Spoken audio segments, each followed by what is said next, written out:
Hudson with the Hudson Law Firm. We understand that many of our clients have never had an injury claim before, or perhaps this is the first accident they've ever been in. One of the most frequently asked questions that we have is, how does the injury claim process work? Well, we've put together what we call a personal injury roadmap. It's available on our website, personalinjury.com. And through that, you can follow this video, and we've tried to break it down into 9 stages. The first stage is medical treatment. Now, this is something that's going to take a while. This isn't a process that we can complete in 1 week or be done by next month. Because first of all, we don't know how long you're going to treat. And the reason why that's important is we can't rush to a settlement, get a settlement early, because we don't know if you're going to get better or if you might need some advanced procedures, an epidural steroid injection, or perhaps even a surgery down the road.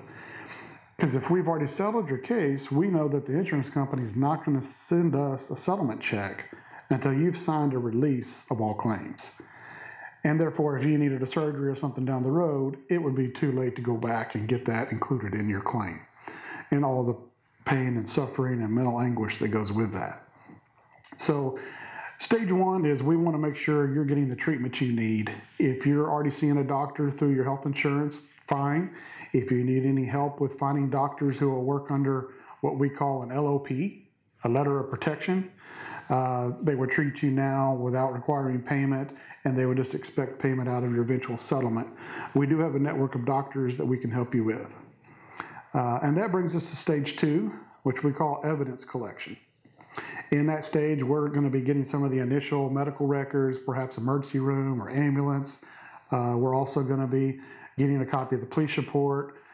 We do have a list of items that we need from our clients. It might be pay stubs if we're going to make a lost wages claim for you, your insurance declaration page, and similar documents. In the meantime, you're continuing to treat. We're just wanting to get started on the evidence process. Moving on to stage 3, injury recovery. We stay in touch with you throughout the treatment process. We like it if you can, give us an email or whatever to let us know if things are changing, if you're being sent for an X-ray or an MRI, or perhaps, they're recommending that you go see a specialist.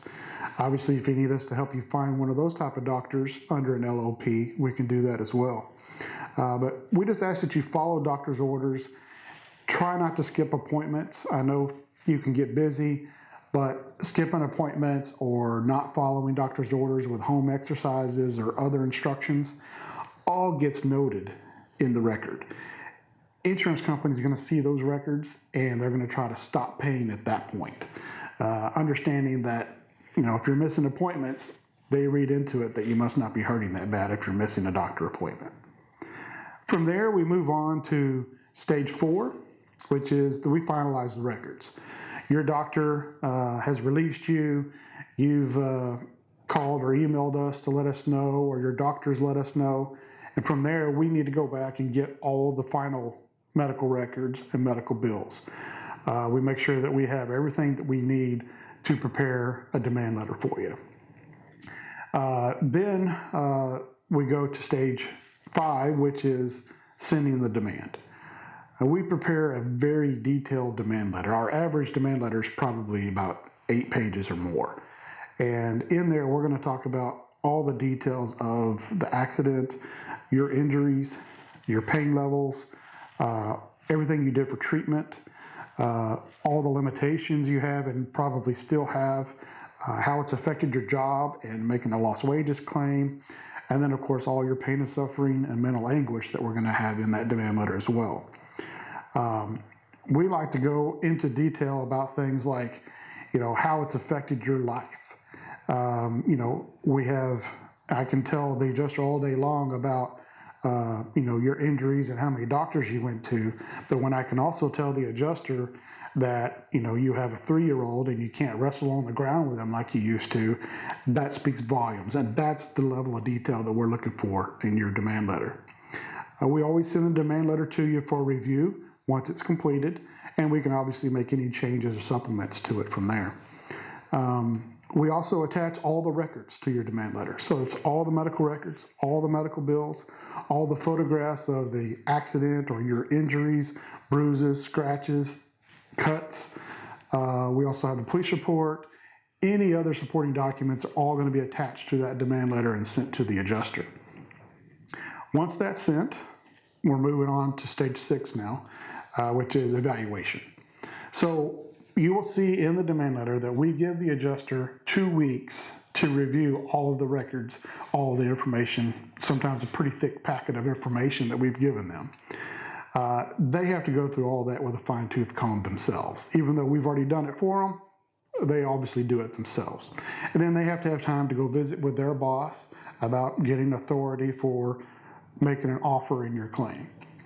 We've already given them everything they need to document their file so they can justify to their boss why they're making such an offer for your claim. We like to give them 2 weeks because we found that they get upset with us if we don't give them at least 2 weeks. And from there, they do call us sometime and ask for an extension, might ask for another 2 weeks, but rest assured, we always try to limit them to something shorter than that because we don't want to keep putting on the process forever and ever. From there, we move on to stage 7. All right. Once they've reviewed everything and made an offer, that's when negotiations start. And it's not something that we can do in a day or two because when you call an adjuster, inevitably you got to leave a voicemail and then you got to wait for them to call you back. Does that take hours or does it take days? It depends on the insurance company. It depends on the adjuster assigned to your claim. So it's an important process. We're very good at negotiations. We're very good at what we do, but it just takes some time because we're dealing with an adjuster on the other end. So from there, after we've negotiated and we've beat them up or whatever we need to do to get them to go back to their boss and get more authority for your claim, we move on to stage 8. And that is the decision whether or not to settle your case or perhaps we'll make a recommendation of taking your case to trial. Now, that is not our objective. We always would prefer to settle if we can get the adjuster into a reasonable range of what would probably be likely if you were to go to trial. That's obviously the best solution. Most of our clients don't want to go to trial, they don't want to have to give a deposition, and they don't want to extend the process that much longer. Going to trial may take another year or 2 years before you ever reach the courtroom. So we do visit with you about it and we make our best recommendation, but we'll also let you know if we think they're not in that reasonable range of settlement, we can talk to you about the options of filing a lawsuit. And then we go to the last stage, which of course is compensation. If your case is settled, that's our favorite thing, is to be able to give our clients a check. If for some reason we haven't got the adjuster to take your case seriously, then we will recommend going to trial. And if I could say something about the trial, once we file the lawsuit, it has to be filed within 2 years of the date of the incident. That protects it against the statute of limitations. After that, the case could go on way longer than 2, 3, 4 years even. But as long as it's filed within 2 years, we don't have to worry about statute of limitations anymore. I know that most of the time, our claims don't have to go to trial because we've done such a good job detailing everything that they're going to have to deal with if this case were to go to a jury. But at the same time, we want our clients to know, don't worry about statute of limitations or anything like that. We monitor that very carefully and we would never miss a statute of limitation. So again, I hope this process is better understood. We hope this video has helped somehow in some small way. Obviously, if you have any other questions, please email or give us a call.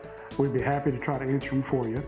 And then also see the other videos that we have available on our website, personalinjury.com, that answer a lot of other questions that many of our clients have. Again, thank you for trusting Hudson Law Firm with your injury claim, and thank you for letting us put personal back into personal injury law.